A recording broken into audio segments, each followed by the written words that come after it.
Okay, hi Melinda, how are you? Actually, I'm Good going to morning. start that again. I'm going to introduce you. That was not ceremonious enough at all.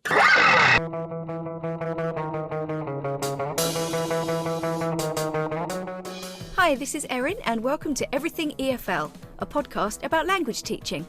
I'm not an expert on the subjects I choose to talk about, but I've been around and I know some stuff. Credit will be given where possible in the episode or in the show notes. Okay, so joining me today is a really lovely lady that I met through newteachersconnect _IG on Instagram. Without further ado, let me introduce you to Melinda Thomas. Hi, Melinda, how are you? Good morning, or should I say good day, because we're definitely in different time zones right now. Yeah, I'm super excited to do this with you. I mean, anytime where we can support teachers, it's awesome. So I'm excited. Feelings absolutely mutual. So what I thought we'd do today, guys, we're talking about advice for new teachers, but we're coming from quite different angles. If you just want to tell the listeners your teaching background first. Yes, absolutely. So I am an elementary education teacher. I currently teach first grade, and I've been teaching for quite a few years. So I have a lot of good advice and a lot of good suggestions that I would love to share. You are a mainstream school teacher, I would say, Yes. an actual teacher. I come from a background where I've worked primarily in private English language schools. And then I Mhm. also know that some of my listeners, for example, could be French. They're working in, like, let's say, a French mainstream school. But because of the huge wave of immigration we've had over the past 10, 15 years, there are a lot of students who come in with English or native language difficulties and sort of all the issues that accompany that. So it's kind of a sort of a middle ground between what you're teaching, what I'm teaching, because I'm Right. assuming where you are as well, you have a lot of students where English isn't their first language. Absolutely. Our classrooms are a combination. We have students that don't speak English. We have students with special needs. So we have what we would call an inclusive classroom. And fortunately, when we have different supports, for example, we have ESOL teachers that sometimes they will push in, sometimes they'll, have they'll pull out the students to provide those additional supports. It makes a world of difference. And I think like, even though we're coming from very different sort of educational backgrounds and Hmm. fields, I think one thing that's really come to the fore in the last year with the pandemic is well-being. And I know that you're quite into that. Your Instagram posts reflect that. So I'm really excited to see what you're going to bring to the table today. But for the listeners, we don't know what each other's going to say. So we may well have the same ideas. We might have completely different ideas. Obviously, I'm going to be approaching it more from an EFL perspective, a slightly more linguistic perspective, maybe. But it might be interesting just to see how we do or we don't meet in the middle, and what common ground we can find just as teachers. Right. So yeah, let's go. Do you want to go first? What's your first piece of advice? So it's hard to figure out which one to start with, but the most important one would be, as you mentioned, self-care. As a teacher, it's so important to prioritize your health, schedule your life around your health and not your job. And I think even though we're coming from different perspectives, you said the EFL and me coming from a general education perspective, we both agree that it's a lot of work, Yeah. and it can, if you allow it to, I can't say if you allow it to, because naturally it takes 100% to be present and to make sure that your students are getting what they need. But you also have to keep in mind at the end of the day that you have to remember to replenish yourself.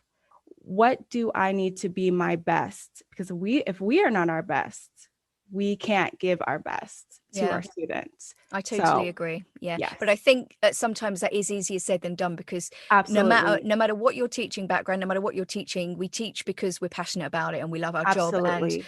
our priority does tend to be our work, our students. We've probably all been there where we've spent hours preparing lessons and Yes. things like that. But you're absolutely right. And I think also I would say EFL teaching has generally been less stressful historically, you're generally, not always, but if you're teaching, let's say, young adults, you've got a group of students who are already motivated, stuff like that. You're Right. teaching one very specific thing, and you can teach it in a variety of very sort of engaging and dynamic ways. However, I think with the advent of online teaching, I think a lot of EFL teachers are probably experiencing a lot more stress this year. Mm. Now, are you teaching online at the moment, and has it changed in sort of terms of stress level or anxiety or anything like that?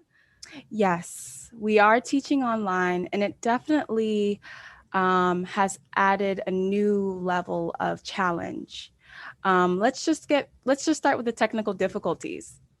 Sometimes you can have this amazing lesson plan put together, you're ready to teach it, and then Zoom starts to glitch. Yeah. And then for some reason the internet goes out, which and all those things have happened to me. And so in the classroom as teachers, they say, they praise us for having patience, but this is another and a new level of patience that we have to have, because we're dealing with a lot of different factors that are really out of our control. And that's why, Erin, I say that it's very important to have that moment to say, you know what? I gave my all today. It's time for me to decompress. And decompression, it doesn't have to be, going to this expensive spa down the road. It doesn't have to be any of those things. It can be as simple as taking a deep breath, standing outside of your house. Of course, we're following CDC safety rules and everything like that. Of course, 6 feet. But, just standing outside of your house, taking in the fresh air, having a seat, just taking a seat for a moment and just thinking, today was rough, or today was a good day.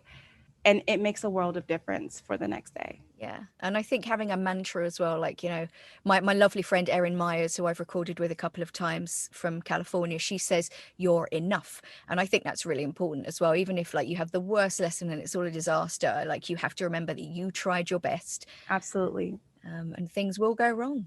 It isn't easy, but you mentioned a word, and that word was passion. And I think that goes to another thing that I would advise teachers is that let that thing, whatever that thing is, let that drive you, because every day is not going to be easy. When you came into teaching, what was it that you wanted to do? What was it that you said, this is the impact that I want to make? You have to remember that, and you have to keep that very close to you, Yeah. because if you lose that, then it's very easy for things to come in, to flood in, and make you question, is this for me? And I think, Yeah. many teachers have that moment where they're like, today was really bad. Is this for me? Should I be doing this? So it's good to have that one thing, at least that one thing that makes you remember, this is why I'm doing this, and this is why I'm going to show up tomorrow. Lovely sound advice there from Melinda. Okay, I'm going to talk about something. It could be more EFL related, but you can tell me what you Sure. think of this. It's both related to what teachers say in class. My first piece of advice for new teachers is, if you don't know the answer to a question, if a student asks you, could be a grammar question, for example, don't blag it and try and answer the question. Be honest and say, "I'll tell you tomorrow." English is a very complicated language. Let me write down a couple of notes and get back to you. I always say, let me do a bit of research, let me ask my colleagues, and I'll get back to you tomorrow. And I try and, if I remember, put a 5-minute space in my lesson plan for the next day to address that. Yeah.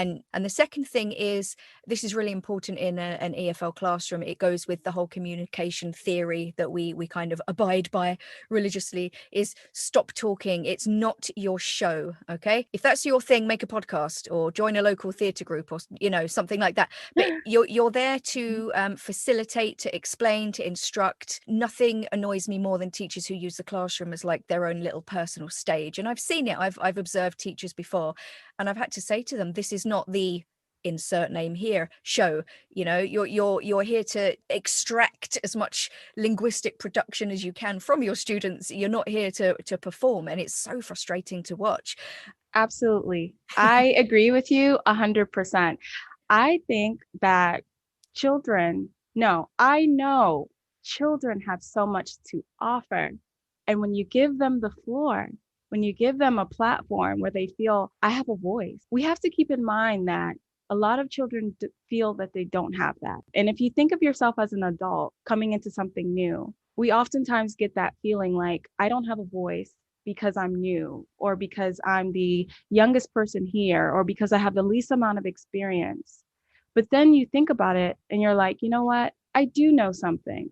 I do have some skills to do what it is that I need to do. But sometimes it takes someone giving you that floor to say, hey, this is a safe space for you to express your ideas, for you to express your opinion on what you think. And even as adults, we need that. So just imagine for children how they need a safe space to feel like, okay, my opinion matters. And as teachers, you're absolutely right. General educators should, I should say, have that same mentality that we are facilitators. Yeah, we're approaching this from such different perspectives. Like you're more about giving people a voice, and I'm kind of speaking from a more mechanical angle of just allowing them to actually speak rather than listen. But it's very interesting. It's very interesting, and that's why I thought it would be a good idea for us to do this, because we're kind of being very global here about everything, which is nice. Mhm. The only other thing I would say to that, again, going back to the EFL perspective, is Yeah, obviously with lower levels, you will have to talk more, but you can also address the class in the form of questions, rather than just talking at them. So right. one, it gets students used to question forms, which they usually struggle with anyway. And it kind of keeps them on their toes. It engages them. It forces them to listen a bit more. Because if someone's just blah, blah, blah, blah, they're just going to fall asleep. But if you're constantly asking questions, going, okay, what do you think, John? What do you think, Magda? Huh? What? They know that they're going to be spoken to directly. So I think that makes a big difference as well. Mhm. Okay. Do you have another one?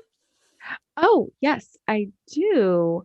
And it's very easy, when you're already at a high level of stress, it's very easy for little things to then set you off. So, one advice that I would give to teachers is to always imagine yourself from the outside looking in. So, just imagine yourself in a store, for example, and you're looking through the window, okay? And you're watching yourself interact with someone who you may not be agreeing with, or you may be, well, let's just say that you may not be agreeing with.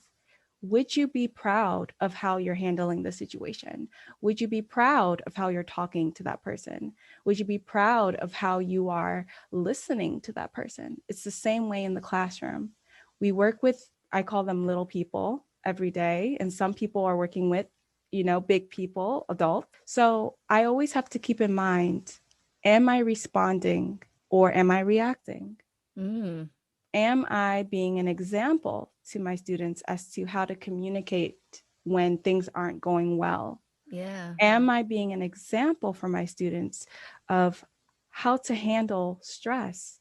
Yeah, that's a great point. I think, again, easier said than done sometimes. Like in an EFL environment, I would say that kind of thing comes up a lot with, if you're teaching a very multicultural classroom, you might have some students from the Middle East, you might have some from sort of Eastern Asia, you might have some from South America, all with very different worldviews, and very occasionally certain things pop up in discussion that other cultures or nationalities would completely disagree with or find offensive, or even they might say something very offensive in class. It's happened to various teachers, sort of homophobic comments or sexist comments, things like that. And you really have to, I'm quite opinionated. So, it is very, very difficult sometimes to take a deep breath and go, okay, you can't be angry. Yeah. You can't tell them to you can't shut them down. You've got to try and approach this in a very rational way, or just say to them, okay, let's chat after class. And our students, they're sponges. Yeah. They definitely absorb everything. So the way that I handle a situation, no matter how big or small, I have to be mindful that I have eyes on me that are looking at me. And I honestly believe that as teachers, we teach more than what we're teaching. And what I mean by that is we teach through our body language, we teach through how we handle situations, we teach through how we respond to situations, and our students are learning from all of those things.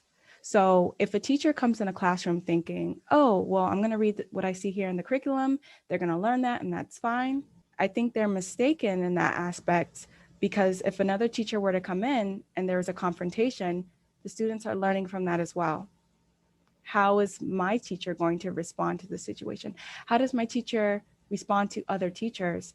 Back when we were in the classroom, we're not now, students are looking at Do you speak to others when you're walking down the hallway? When someone approaches you and asks you a question, how do you handle those things? It may seem minute, but in the grand scheme of things, it's huge. Yeah. We are teaching our children how to be adults. We're teaching them how to interact, how to have relationships with other people as well. Lovely. Okay. My next piece of advice is, again, it's a bit about communication. My advice to new teachers who would be very keen to answer questions from students. I always say if students ask a question, ask one back, throw it back to the class. What does this mean? And I would say, what does this mean? Back to the class, looking at everyone. Sometimes you're met with a wall of silence. That's fine. If they don't want to say it, that's very natural, especially depending on the culture as well. Some students are very outgoing and would just shout the answer.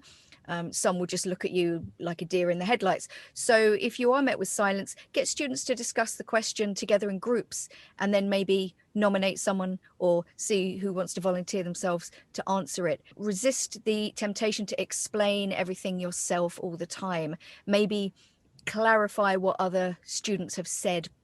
And then you can do things like show a picture, write an example sentence, again, sort of facilitating and guiding rather than just feeding. Like, never, that's what I'm trying to say. Do not feed your students. Feeding them, teaching them, absolutely nothing. Use those concept checking questions, those instruction checking questions. Don't just assume they understand everything. Don't ever say, do you understand? They're never going to say no. They're just going to look at you and nod, or just not react at all. And then you're like, great, let's move on. And you've missed an opportunity to clarify. I absolutely agree with you.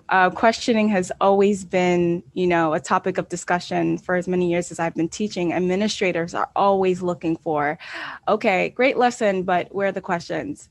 Because they want to see how are we prompting students to think for themselves.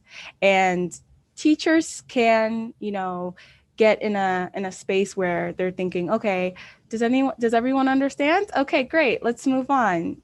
But you're right, there are some students that won't admit that they don't understand. And that's why a part of lesson planning is thinking about being intentional with the questions that you ask. Make sure that those questions have a place or have a point to say, does everyone understand? What is the intention of that question? What exactly are you looking for? For them to respond back and say, and if a student says they do not understand, are you prepared? Yeah, in the EFL world, we would then go on to what we call concept checking questions, which is like if they don't understand a word, like I don't know, let's say frog, and you don't have a picture to hand, what color is it? Does it jump or does it run? What kind of noise does it make? Can you show me? That kind of thing. But also, when you're talking about questions, are you also referring to critical thinking skills as well? We definitely want to, we're teaching students how to reason. We're teaching students how to make connections between things that they read, between, their own life. We're teaching students to make connections between things that they've read and other stories that they've read. We're teaching students to make connections with other students. It's all about making those connections and being able to process, what does this all have to do with this? Yeah. That's what we're trying to get them to do, even within a story. Why did this character say what they said? Why did this character do what they did? Why is the story taking place in this particular setting? Being able to tie all of those things together is what we're really trying to get out of the students. Yeah, and I would say also, yeah, from my perspective, that's very, very important as well. Not just comprehension questions, asking the whys and the hows as well is really important. And I always, even at lower levels, I'll always try and put a few critical thinking questions in there, because even if they don't have the language to really say what they want to say, it's just a very important part of development. And again, coming from a multicultural perspective, you'll find that certain nationalities and cultures really don't have a lot of critical thinking skills. It's the first time they've ever been introduced to it. And it's really nice seeing the light go on sometimes. Sometimes you won't get through to them because they're just years of conditioning, like they've always been taught in a certain way, but sometimes they get it, and it's so nice to see. And then sometimes you'll get the feedback from them as well about, oh, I learned so much in your class about the world, and I look at things in a different way, and it's so, so nice. And that's kind of when it makes it all worth it. Okay, my next bit of advice would be always ask more experienced teachers for help, especially if you're struggling to make part of your lesson communicative. Again, it goes back to encouraging as much communication as possible, but you'd be surprised how many teachers they just don't have the tools to do that, especially if they've come from maybe a more mainstream background and then they're going into EFL. They just don't have that capacity. Again, we call it teacher talk time and student talk time, and teacher talk time always tends to be far too high. So what I do at the beginning of each lesson, especially with lower levels, is I have like a prompt sheet with some very basic questions. What did you do yesterday? Make up little flashcards with questions for review. So if you've practiced, let's say the present simple or the past simple, make up a few little flashcards with some questions, put them in a bag, spend the first 10-15 minutes reviewing, because review is absolutely essential as well. I read somewhere that your lesson should be 80% review, 20% new information. Now that's usually quite impossible given the curriculum and the amount of information you have to sort of shove down their throats half the time, but always start with review and make it as communicative as possible. So, you know, in a few weeks, my students know you get in the classroom, you sit down, I'll throw some cards on the table, go for it, test each other on your vocabulary, ask each other these questions, play this board game. So they spend the first 10-15 minutes just communicating. I'll walk around, I'll monitor, I won't bother them too much, but I'll just let them get on with it. I think that's great. And unfortunately, well, I shouldn't say unfortunately, because I think teachers can make time for these opportunities. When we're teaching online, everything's pretty jam-packed. And as a teacher, you kind of have to use what you know about your students to make time for them to be able to talk, make time for them to be able to interact, make time for them to take breaks. The age that I teach, they need a lot of movement breaks, for example. So sometimes, even if they're not talking, they're moving, they're doing that. For example, if we do follow the leader, they're patting their knees, everyone else is patting their knees. They're clapping their hands, everyone is clapping their hands. Just those different, even though they're not verbally communicating, they're still connecting with each other. And that's huge. Yeah, there's a lot to be said for movement in general in classes. And the good thing about teaching English anyway is that there is plenty of room for dynamics in the classroom, swapping tables, changing groups, walking around the room, mingling activities, putting questions on the wall so they walk down, board races, you know, movement. I think I try and have movement in my class all the time, regardless of what we're teaching. You could even turn a reading lesson and make it, you know, put the questions on the wall, make it into some kind of race where they're in teams and they have to get the questions and the answers. Like there are so many ways you can make your lesson just full of movement, and the time goes faster and they get excited when you're like, okay, stand up, get into groups, you know, they know something exciting is going to happen. Even writing activities you can do, moving around, switching groups, you know. And I just think it doesn't matter whether they're young children or whether they're adults. I think everybody loves movement.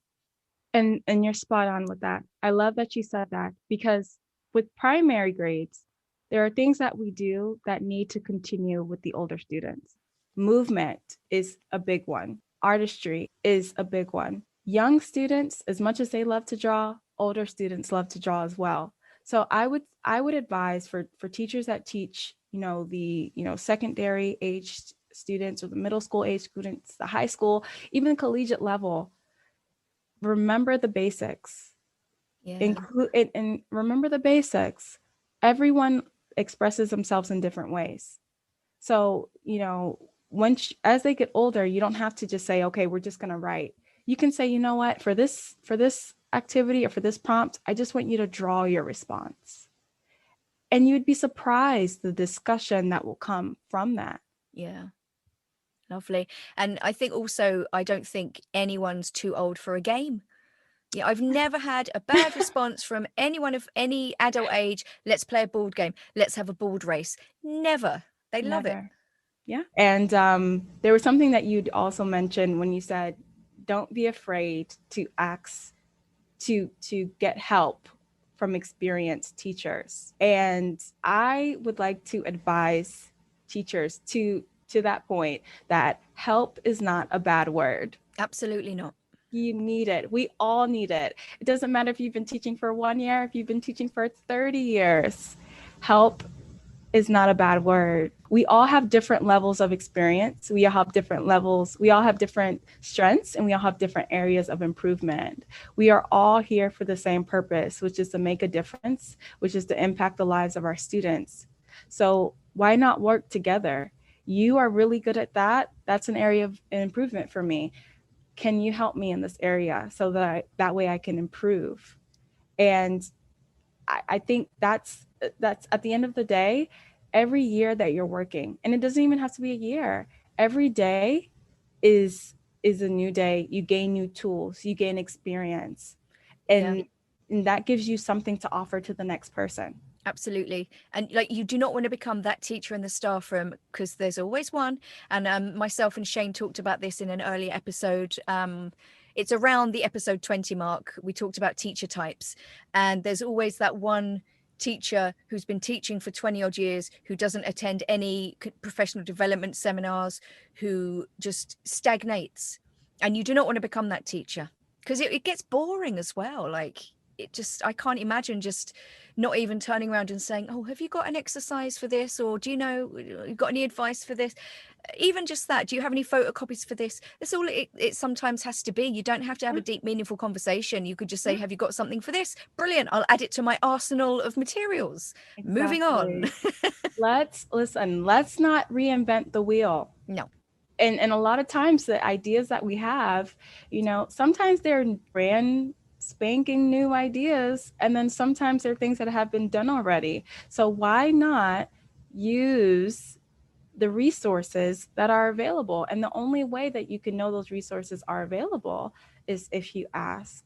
And sometimes that's all it takes, is asking. I mean, when you talk about types of teachers, there are some teachers that will readily share their resources with you. Oh, I've been teaching for so long. I have all of these things. If you need it, my door is open. That's And me. and then you have some teachers that they have all of this information, but they won't share it unless they're asked. Mm. So, I just say go for it.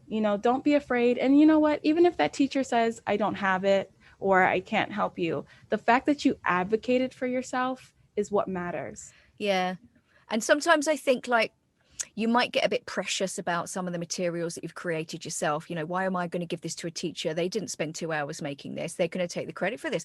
So give it to them in a form of a PDF with your name at the bottom, if you're that worried about it, so people can see who actually created the materials. Like, kind of related to that as well, I would say, like, when you're collecting new materials or ideas, don't be afraid to take risks with lesson ideas. Some ideas will absolutely fly, but inevitably, and I've said this before, some will bomb. It could be, there could be any number of reasons for that. It could just be the class, the dynamics of the class didn't work with it, or it was just a really bad idea. You overestimated the ability of the class. Your time just ran completely short. Your technology failed. There are so many, but just go for it. And actually like saying to my students, okay, I'm going to try something today. I've never done it with anyone before. Tell me what you think at the end of the lesson. And they really appreciate that. You can see them going, ooh, Yes, absolutely. Take it and like be honest with your students. I think one thing that I love about my students, but something that I'm like, is that the fact that they can see right through you. Whether they can see when you're not ready. They can see when you're prepared. They can see when you're nervous. They can see when you're really excited. So if there's something new, just be honest about it and say, you know what, this is something new. I haven't tried it, but guess what? We're going to try it together. We're going to learn together. If it works, hooray. If it doesn't work, we've learned something new. Yeah, and that gets reflected in your feedback. I mean, for my experience, obviously we offer feedback for students because they're adults, and they're much more able to articulate themselves about what they liked and didn't like. But a lot of the comments I've got in the past are things like, you can tell she loves her job, she's very passionate, she's very organized, and it's because it comes across. And you're honest. Like you say, honesty is always the best policy. Again, absolutely. Going back to I don't know the answer to that, I'll get back to you tomorrow.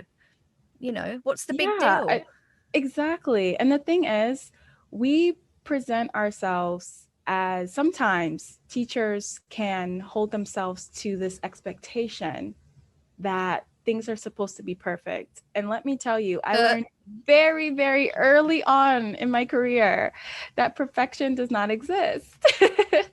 As much as I wanted it to, I learned very early on. And even though in that moment, just briefly, what happened was I had my lesson planned and I literally had it timed by the minute what I would do. And then we had a fire drill. So Oh, all my plans just went down the drain, but it taught me a very valuable lesson to be flexible, to know that things happen, to know that, hey, it's okay to, it's okay. Let me just say that it's okay. And I think that's one of the biggest things that I've taken away being a teacher is that it's okay. Some days will be bad, some days will be good, but it is okay. yeah. And going back to the, things don't always go as planned. One thing you will learn with experience, but can be very daunting as a an inexperienced teacher, is that element of having to wing it. I've only got, I don't have time to do this, or I've been given this class at short notice. What do I do? So again, going back to leaning on your colleagues, building up an arsenal of games, fillers, activities, materials. If you are asked to cover a class, don't panic. You don't have to do what's in the book if you're not prepared. Just photocopy a game or go online and find a lesson plan that's already done that doesn't take too much prep. But that element of winging it is absolutely essential. You have to learn how to improvise a lot of the time, because it never Absolutely. goes to plan. Never. It Never. never does. And but that's what makes, honestly, I think that's in a weird kind of way, that's what makes teaching fun because you get to be creative. Yes, it definitely sort of feeds that part of your brain, doesn't it? That Yeah, it creative makes part you of your think. brain. Yeah, it makes you think. And if you've taught, you are the one that sets the tone for your classroom. Mm. So if when things go wrong, you kind of get into a funk, then that's how your students will feel. But if you teach your students that when things go, I don't want to say wrong, but when things go, differently than planned, that it's an opportunity to, be creative. It's an opportunity to be flexible, to go with the flow, then you'll see that they're a lot more calm. They're a lot more relaxed when things like that happen. Yeah, absolutely. You set the tone. You are the example of how to handle those kinds of situations. Yeah, So definitely it's a skill to know how to wing it. it is. And it comes over time, like a lot of stuff in teaching. It comes over time. Teaching is a skill you develop and you learn. So going back to if things don't go as planned as well, don't be afraid to abandon your lesson, because Yeah. if it's not working, if it's too difficult, if they're not responding, okay, fine, let's play a game. Let's have I always have like a little folder of, like, those flashcards I was telling you about, board games. um Yeah. there's a brilliant book for EFL teachers called 700 Activities, which if you don't have, get it. It's full of activities, low to no prep. Have a copy of something like that with you, and say to your class, okay, this isn't working, just have a little chat for a minute. I'm just going to find something else we can do. Okay, just give me a Yeah. moment. Fine. Again, honesty, communication.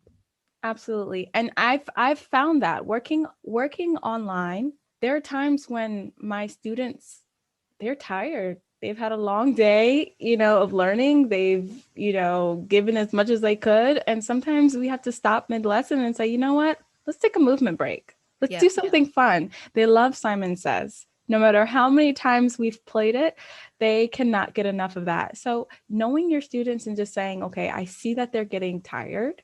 I see that they're not responding. It's okay to take a break. It's okay to, like you said, abandon a lesson sometimes and say, you know what, let's pick this back up tomorrow. Let's do Yeah, something fun. You'll exactly. you'll you'll get the most out of them if you do that than if you kind of ignore those signs and just say, for the sake of getting my lesson done, I'm going to keep going. Absolutely. I've got the next one is kind of a three-parter, but it's all kind of connected, and I think Mhm.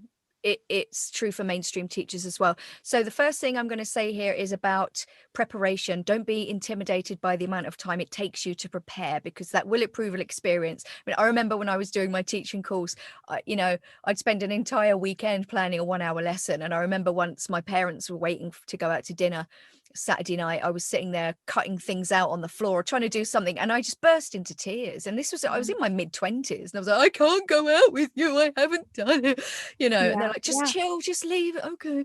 But now, I can throw a lesson together in a much shorter time. But that is also because I've built up a bank of materials. So my sort of part B to that is organize, save any materials you have, either in a physical file, label everything, or keep them in folders on your computer. Use a file for every course book you use.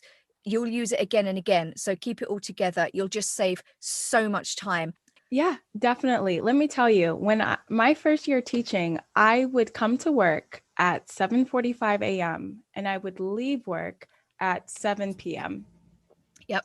And it seemed like it was every single day because I was in my classroom cutting things. I was in my classroom copying. I was in, the copier room making copies. I was, organizing, prepping. Over time, you learn different ways to save time. For example, allowing your students to cut up some of the materials. That saves a great deal of time and they enjoy it as well. Getting them a part of the project. Having your students cut the materials, it saves time. And that's just one example. If you want to, decorate something, have your students be a part of the decoration process. Making your students a part of whatever it is that you're doing, it definitely saves time. But at the end of the day, organization is key. Yeah. You have to have in mind, okay, if I'm going to have my students participate in this project, at the very least, I have to organize those stations for them to help. Again, there's that word again, facilitate, whatever it is that we're doing. But definitely, I was that teacher, but with experience, it's gotten a lot better, I will say. Yeah, I remember my first ever lesson. It was just in like a 6-week summer school. That was my first ever job. And just the sheer panic. We were given, like, there weren't many resources.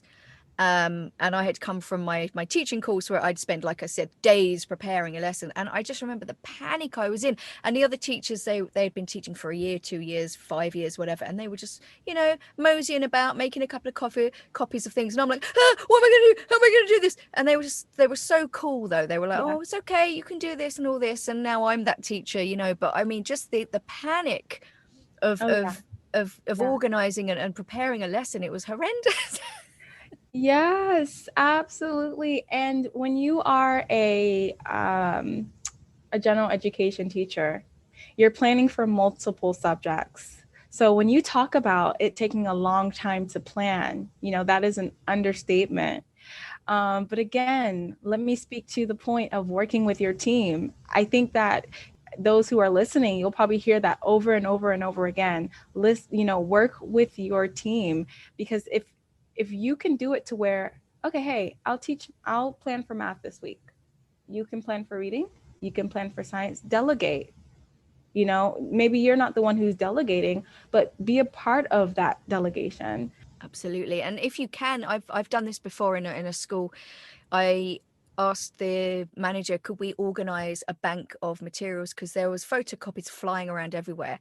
So I think they paid the teachers for an hour or 2 hours, and we basically pulled all our resources because we were teaching the same things. We had vocabulary files with like body parts, blah blah blah. We had more functional English files like going to the shops, things like that. And then there was these files for teachers to actually pull resources out and just save time. And I was really proud of that. But it's just taking that initiative to say, I see a problem, I believe I have a solution.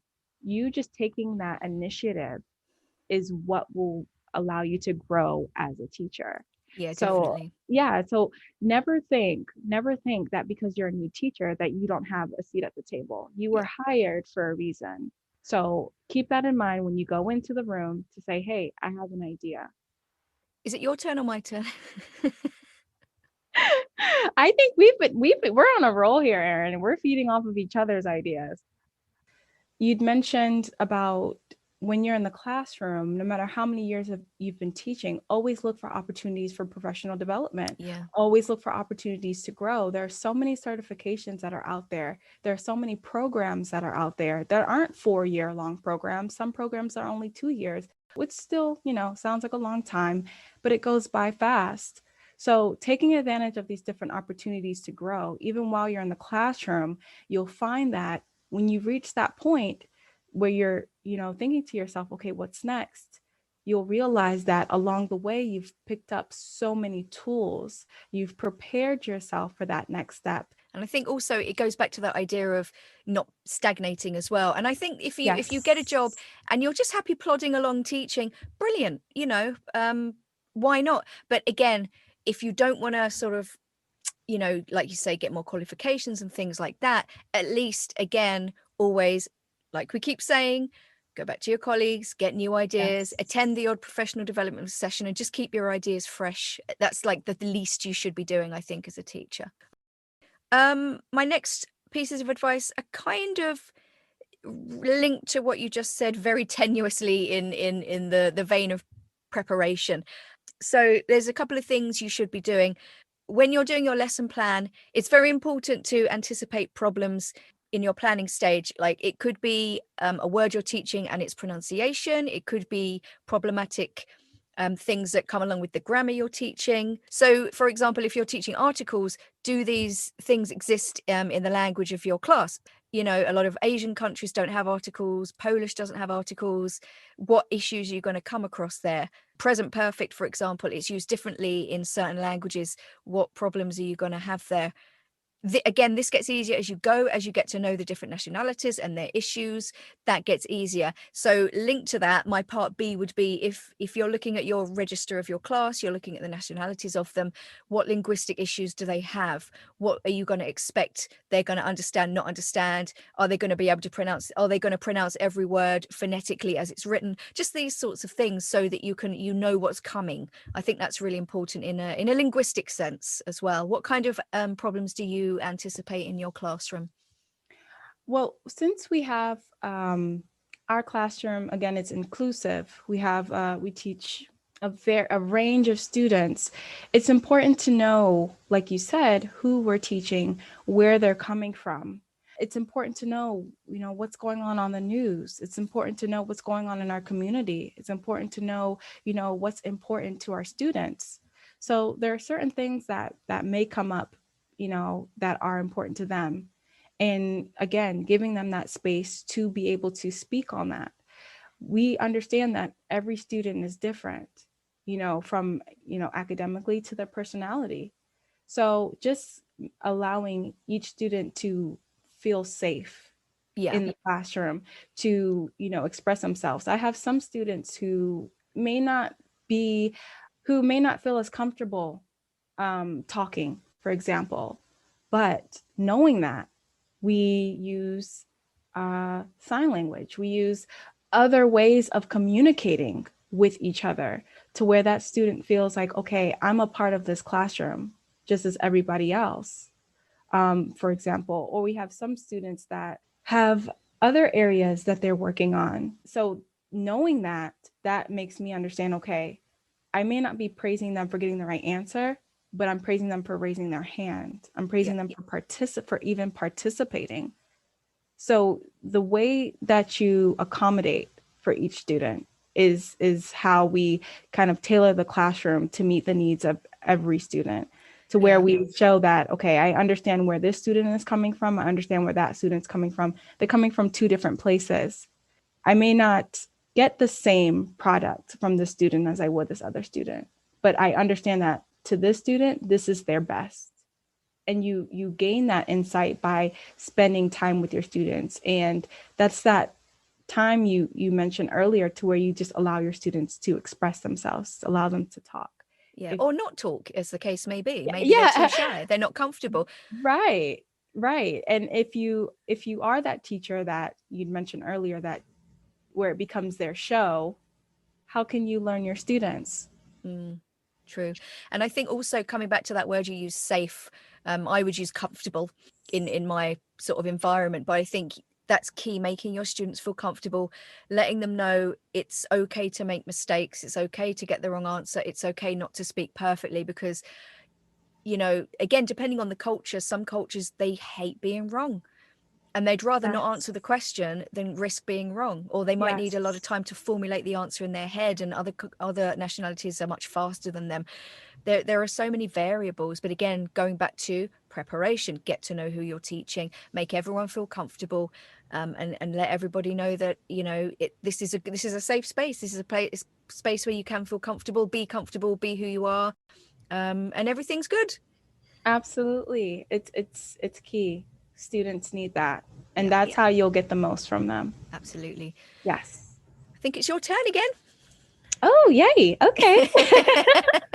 You know, we are so good at taking turns. We are being a great example.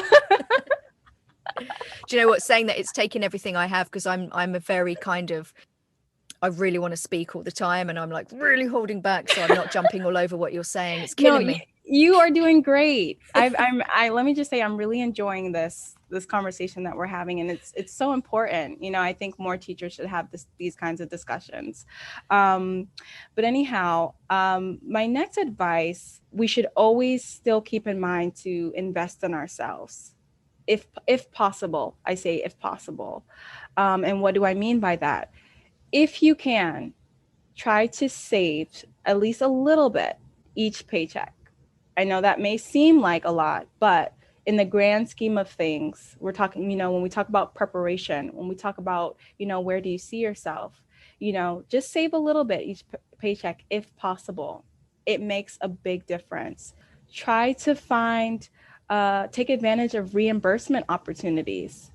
If you, for example, like most of us, you know, you did a program, and maybe you have, you know, student loans.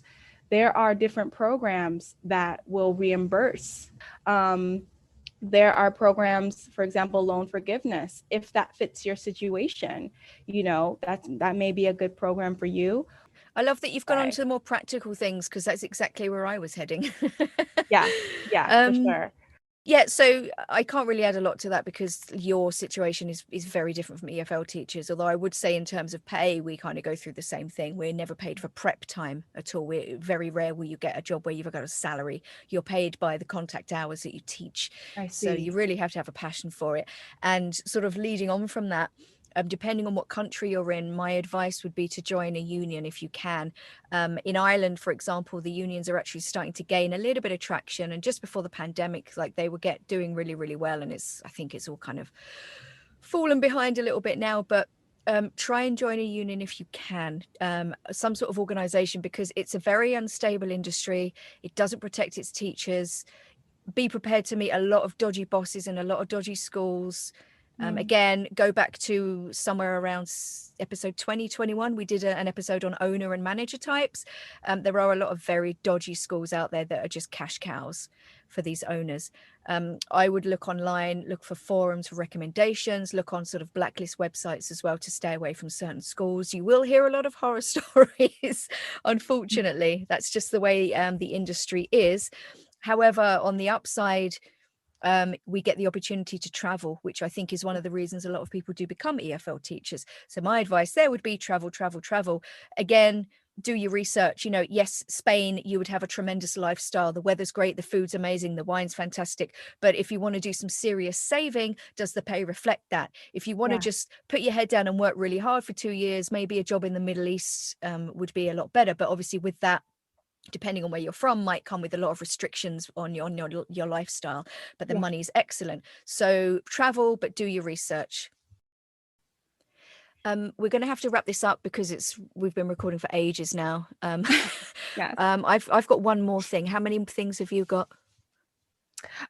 Just one more thing. Okay, one more thing. Yeah. Whose turn is it? I think it's your turn now. All right. Okay, so this will be my final piece of advice. So again, on a more practical sense, if you are looking for a job in a language school, generally speaking, it's a complete opposite from state schools. Our busiest period is the summer. That 6 weeks in the summer, we are rammed. So if you are looking for a full-time job, the best time to apply is around April time. Don't leave it any later than that. Otherwise, the chances are the only schools you're going to get into are the really dodgy ones, because all the good ones will snap up all the good teachers who have applied much earlier. The last bit of advice that I would give is join a support group that best fits you. Take advantage of social media to follow support groups and really network. As Erin mentioned earlier, I am the creator of New Teachers Connect, and I created that believing, if I need support, I'm sure I'm not the only one. So New Teachers Connect is a support group for not just new teachers, but for all teachers. And our thing is community service, serving beyond the classroom. So if you have a love or, a passion for community service, if you have a passion for serving, not just in the classroom, but out of the classroom, I welcome you to join New Teachers Connect, where you'll have the opportunity to do that and so much more. We're on Facebook, New Teachers Connect. We have a regular account, and we also have a private support group. And we're on Instagram at New Teachers Connect _IG. That's such a lovely note to finish on, because, I was just saying to someone the other day that I really resisted joining Instagram for a long time. I'm not a big social media person, but I made my Instagram account last year for the podcast. The amount of lovely people, teachers that I've met, that I've talked to, that have left lovely comments, but the common denominator is that everyone's looking out for each other. Absolutely. There's so much support out there. It's just so lovely. And I think it's really, like, personally, I've been unemployed since last March. It's coming up for a year now. And for someone who loves their job and who's very social, it's been tough. But I think a big part of helping me get through this is the people that I've met on Instagram, such as yourself. We've had a great conversation. We had a lovely conversation a few weeks ago when we first sort of met face to face on Zoom, and it's keeping me sane. Yeah. I think that Zoom has opened a new world to, interact with people who you would have never have thought you would be, interacting with. And literally two different sides of the world. And here we are. And again, Erin, I thank you for this opportunity to be able to have this conversation with you. I love what I do. I love discussing, how we can support teachers, make a difference in our field. So this is awesome. So, thank you again for this opportunity and for your time. It's been an absolute pleasure, and thank you for your time as well. What a woman, everyone, Melinda Thomas. And on that lovely positive note, we'll say goodbye to you guys. Take good care of yourself, and I'll see you very soon. Bye. Bye.